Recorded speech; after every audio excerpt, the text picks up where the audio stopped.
हमारी दुनिया रहस्यों से भरी हुई है। क्राइम से जुड़ी कई रहस्यमयी कहानियां, मिस्ट्री स्टोरीज मैंने आपको सुनाई हैं, बताई हैं। उसी कड़ी में आज बारी है एक ऐसी रहस्यमयी कहानी की जो एक रहस्यमयी जहाज से जुड़ी हुई है।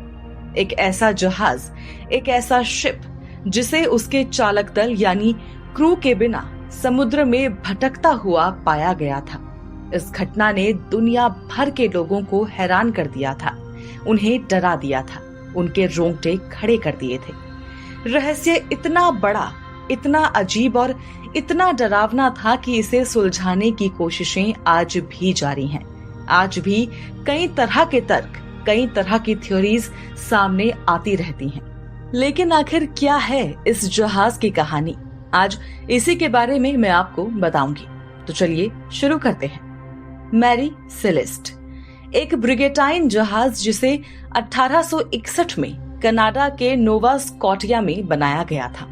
1861 में बने इस जहाज का वजन 282 टन था और ये करीब 100 फीट लंबा था। मैरी सेलेस्ट को शुरुआत में अमेजन नाम दिया गया था, लेकिन बाद में इसका नाम बदल दिया गया और नाम मैरी सेलेस्ट हो गया। इस जहाज का नाम बदले जाने को लेकर भी कई बातें हैं, कई रहस्य हैं। कहा जाता है कि इस जहाज के बनने और समुद्र में उतरने के बाद से ही कई अजीबोगरीब हादसे होने लगे थे, खासकर उनके साथ जो इस जहाज से कहीं न कहीं जुड़े होते थे। जैसे इस जहाज का जो पहला कैप्टन था, बताया जाता है कि वो अचानक एक रोज बीमार पड़ा और कुछ ही दिनों में उसकी मौत हो गई। इसके कुछ ही समय बाद इस जहाज की दूसरे शिप के साथ टक्कर हो गई जो बहुत भयानक थी। हालांकि नाम बदले जाने के बाद वाकई कुछ बदलाव देखे गए और उसके कुछ सालों बाद तक मैरी सेलेस्ट बिल्कुल नॉर्मल तरीके से चला। लोगों को, यात्रियों को लाया ले जाया जाता था, सामान को लोड अनलोड किया जाता था। लेकिन साल 1872 में इसके साथ कुछ ऐसा हुआ जिसने इसे इतिहास के पन्नों में अमर कर दिया। तारीख थी 7 नवंबर। मैरी सेलेस्ट अमेरिका के न्यूयॉर्क से इटली के जेनेवा के लिए रवाना हुआ।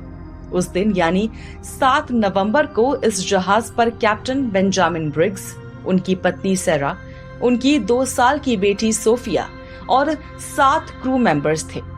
रिपोर्ट्स बताती हैं कि इसी दिन जहाज पर कुल 1701 बैरल शराब लादी गई थी। सब कुछ सामान्य, सब कुछ नॉर्मल था।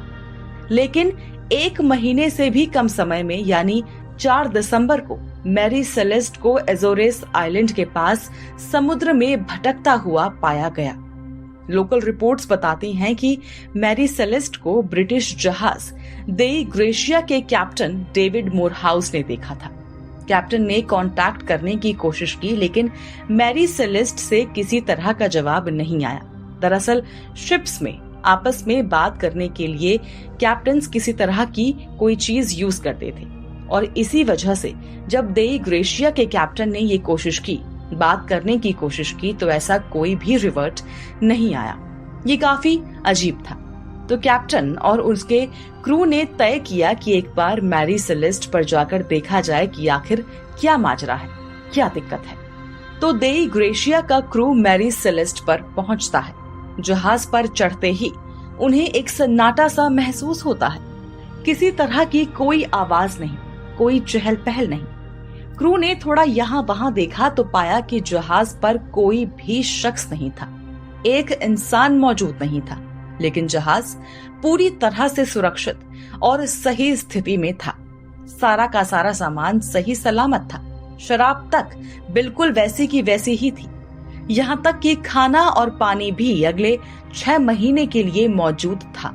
यानी मैरी सेलेस्ट लगभग उसी कंडीशन में था जिस कंडीशन में वो 7 नवंबर को न्यूयॉर्क से निकला था। शिप पर आखिरी जो एंट्री हुई थी वो 25 नवंबर को हुई थी। यानी माना जा सकता है कि 25 नवंबर तक जहाज पर सब कुछ ठीक था। लेकिन 25 नवंबर के बाद कुछ तो ऐसा हुआ था जिसके बाद या जिसके कारण जहाज पर एक भी शख्स नहीं मिला। 7 नवंबर को निकला ये जहाज बिल्कुल वैसा था जैसा वो खुद 7 नवंबर को था। फर्क था सिर्फ 2 चीजों का। पहला, इसमें कैप्टन बेंजामिन ब्रिग्स और उनका परिवार और जहाज के क्रू मेंबर्स नहीं थे। दूसरा फर्क था एक लाइफ बोट का गायब होना। इसके अलावा जहाज में कहीं कोई बदलाव नहीं था। कुछ ऐसा नहीं, कोई ऐसा नजारा नहीं जिसे देखने पर कुछ पता चल पाए, जिससे ये समझ आ पाए कि आखिर इस जहाज पर क्या हुआ था, कब हुआ था और आखिर कैसे हुआ था।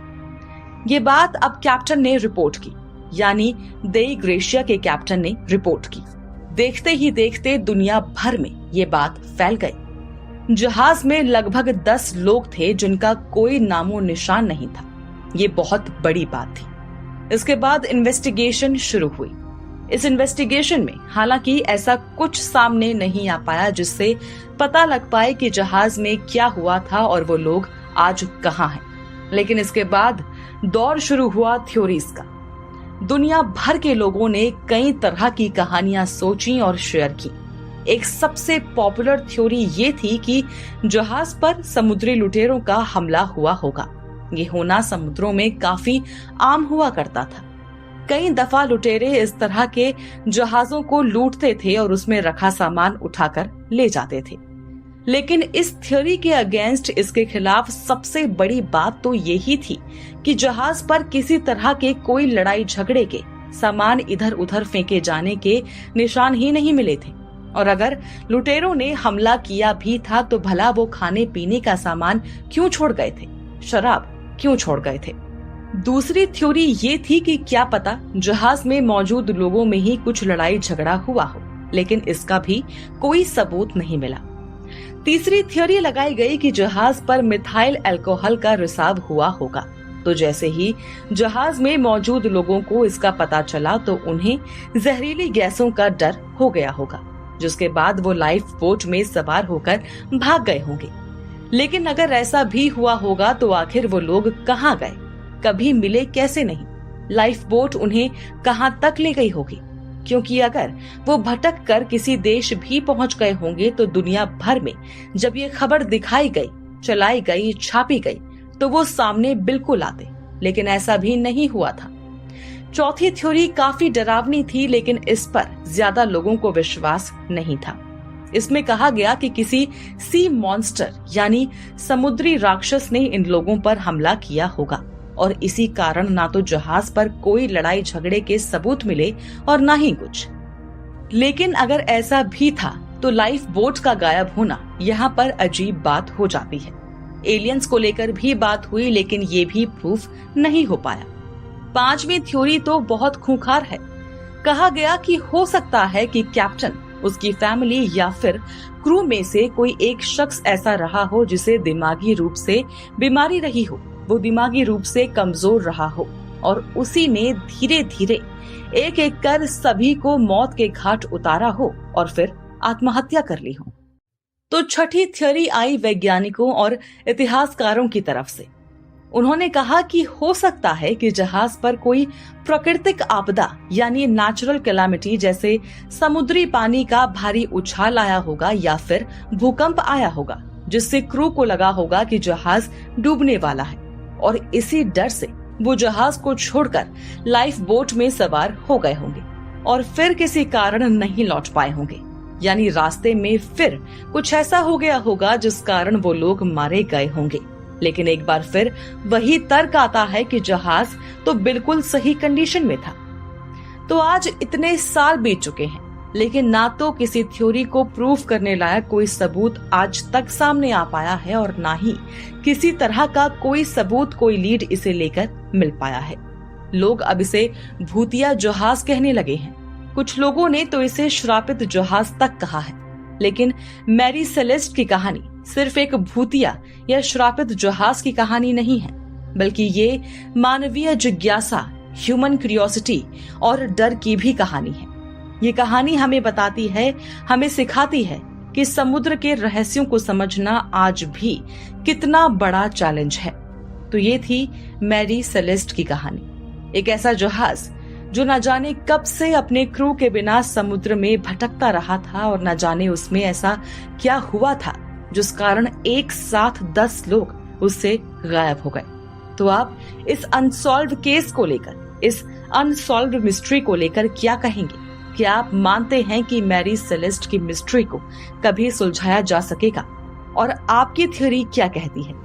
जरूर शेयर कीजिए हमसे अपने व्यूज अपने कमेंट्स के थ्रू, और सब्सक्राइब करना बिल्कुल ना भूलें हमारा चैनल डार्क टेल्स, जहां हम आए दिन आपके लिए लेकर आते हैं कुछ खास तो कुछ बेहद खौफनाक क्राइम स्टोरीज।